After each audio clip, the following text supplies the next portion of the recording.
محرنا هرسس واحنا كوبين سالساي ربعيكم ما رخويهم قد تحزيهم إنكم كنت بعد ما قال تزاروا كايجن أو قدنكم كنا ليتم قدرنا سرعين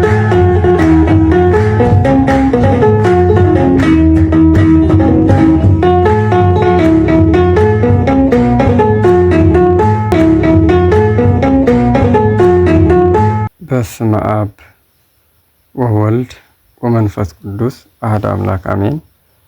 نجدير بيسب نادينا نقدس دنجل مريم نحضر دقي نكلهم قدسان فتروتي نادي channel تخاطلتي أمل العالم ذلنا نجدير سلام يزهلنا كنجدير فات النوريو كمتي أفتم أتوذر أنا يو حصر ذلا فيديوهات كرينا إذن فيديوهات يو وقتها دعا مدار كينن ذقني أين جن من قليو تأيو نمتنا درجة دي بس إحنا كذبل كرينا قتل ما سلا اتخينات تقاوم ون كرينا مالتيو اسكي مجمريا اتا فيديو نرأيه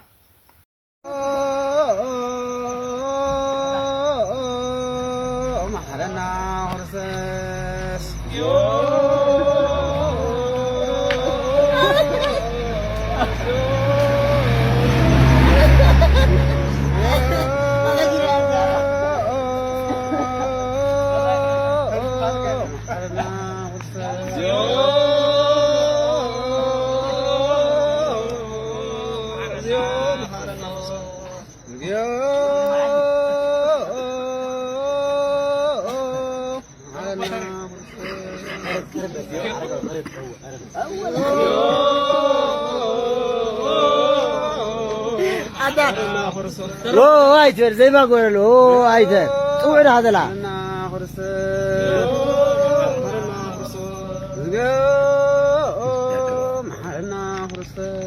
اكل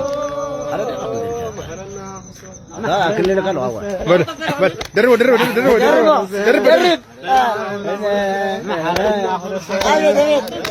زي هو هذا غير أفت فيديو خمسر أنا يو وتدرات نهديتاتنا مهللا كأولدو نر لنا نجين يوم زقولدو ذلو ذل دما نازي مهللا زي يمالتي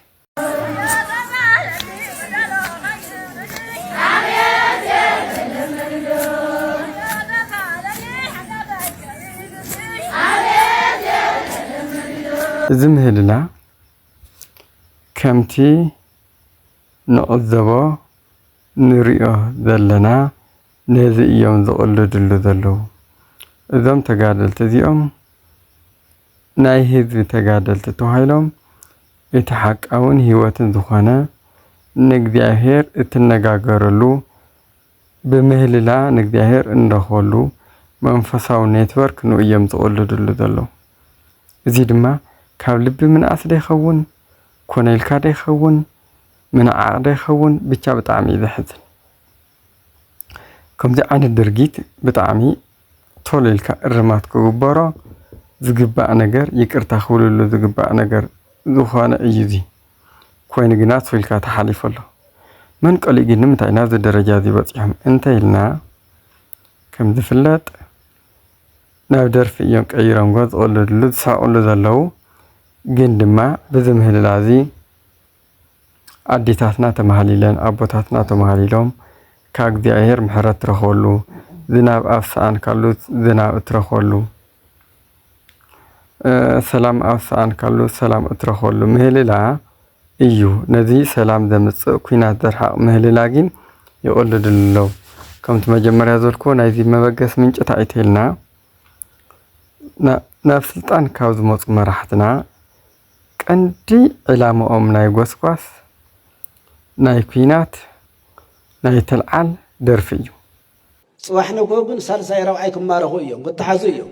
إنكم كنت بعد ما قال تزاروا كايجن أو قدنكم كنا ليت الكثر نسرحنا كل زل عقمنا قن ቅድሚ ሕዚ ግን እንዳሓገዝና እንዳደገፍና መፅና ኢና ሕዚ ግን ክንድግፍ ኢና እዩ ኩሎም ከተም ሕዚ ተማሪኾም ነበሩ እኮ ጀነራል ወሲኽዎም ኣለዉ ስለ ነደ ትግራይ ስለ ዝቐተሉ ስለ ዝዓመፁ ሕዚ ድማ ንገዛን ዕብየትን ሂብዎም ኣለዉ ጽባሕ ነኮ ግን ሳልሳይ ራብዓይ ክማረኹ እዮም ክተሓዙ እዮም ምንም ጥርጥር የብሎም ተብ ደቅና ንኣምን ኢና ተም ኣሕዋትና ንኣምን ኢና ግን ንሕና ግደፉ ኢና ንብል ሰላም ኢና ንሰብኽ መንግስቲ ግን ጻውዒት ይገብር ኣሎ ምራሕቲ ሃይማኖት ግን ጻውዒት ንገብር ኣለና ኣብ ዓፋር ይኹን ኣብ ኣዲስ ኣበባ ዘሎ ይኹን ይእቶ ናብ ገዙ ናብ ዓዲ ይእቶ ኣይኣትን ዝበለ ግን ጸገም ኣለዎ ገበን ኣለዎ ማለት እዩ ዝበዝሕ ወለደና ዳርጋ ዝበዝሕ ተኮነት ዳርጋ 100 እንተበልና ይዝጋነን ይሆነን ልዕሊ 95% መንእሰይ ወለዶ ዓብዪ ምስ ሽማግለ ንኡስ ምስ ዓብዪ ናብርኡ ኣብ ደርፊ እዩ ስለዚ እዚ ሓደ ናይ ቃልሲ ህይወት ኣካል ተገይሩ ስለ ዝተወሰደ እዚ መሰረት ገይሮም ድማ እቲ ኣብ ሕሊንኦም ኣብ ልቦንኦም ዘሎ እቲ መንፈስ ደርፊ ብቐጥታ ይኹን ብተዘዋዋሪ ናይ ኣጋንንቲ እዩ ኦርቶዶክስ ተዋህዶ ቤተክርስትያን እናተምህሮ ንቅዱስ ዮሃንስ መጥምቀ መለኮት ክሳድ ዘቁረፀ እዩ ደርፊ መንግስተ ሰማያት ኣየውርስን ከም ዝበለ ቅዱስ ጳውሎስ ስለዚ እዚ ኣብ ህይወቶም ስለ ዘሎ በዚ ህይወት ገይሮም እቲ ምስ እግዚኣብሔርካ ዘራኸብካ ምህልላ ኔትወርክ ቀሊዶም ኣሎ ማለት እዩ እቲ ዘሕዝን ድማ ማዕተብ ዝኣሰሩ እዮም ስለዚ ማርክስና ሌኒን ዝብል ናይ ምዕራባውያን ኣተሓሳስባ ፀረ ሃይማኖት ኣብ መራሕቲ ስለ ዘሎ መራሕቲ ድማ ናብ ወለደ እትዮም ገለዉ ሕዚ ቁረፅ ወሎ ተስእ ንኩናት ተለዓል ውግእ ዝብል ኩሉ እዚ መሰረቱ ካብ ደርፊ ሓደ ምንጭ ንቕናቐ መበገሲ መላዓል እዩ ማለት እዩ መንግስተ ሰማያት ግን ኣየእቱን ነዚ ዝቃወሙ ኣቦ ግን ኔዶ ኣቦታት ብስቕታ ይርእይዎ ንዑ ደቀይ መዝሙርኩም ስምዑ ካብ ናይ ደርፊ ሓጢኣት ረሓቑ ክብሉ ክግስፁ ደፊሮም ኣይንርእን ኢና ትዘሕዝን እዚ እዩ ፈተና ጸላእና ንእመን ኣይንእመን ደርፊ ግን እንጥሮንጦ ገሃነመ እሳት ዘእቱ እዩ ሓቂ እዚ ምድንጋፅ ወይ ምፍራሕ ኣይኮነን መፅሓፍ ዘቐመጦ እዩ ደርፍን ጭፈራን ኩሉ ግዜ ስምዒት ዘቕስቅስ እምበር ምስ እግዚኣብሔር ዘራኽብ ተመስጦ ዝህብ ኣይኮነን ጣዖት ኣምልኾት እዩ እዚ መሰረት ገይሮም ድማ ምህልላና ቀሊዶም ዘለዉ እግዚኣብሔር ኣምላኽ መስተውዕል ልቦና ይዓድሎም ንሕና ድማ ናብ የማን መንገዲ ንመለስ ብዙሕ ጭንቅታት መፂና ኣሎ ዝናብ የለን ድርቂ ይመፅ ኣሎ እንስሳት ኣየን ክበልዓ ወዲ ሰብ ታዕይ ይፈልዕ ክትሓስቦ ከለኻ ይጨንቕ እዩ ናይ ኩናት ደመና ኣንፃላሊና ኣሎ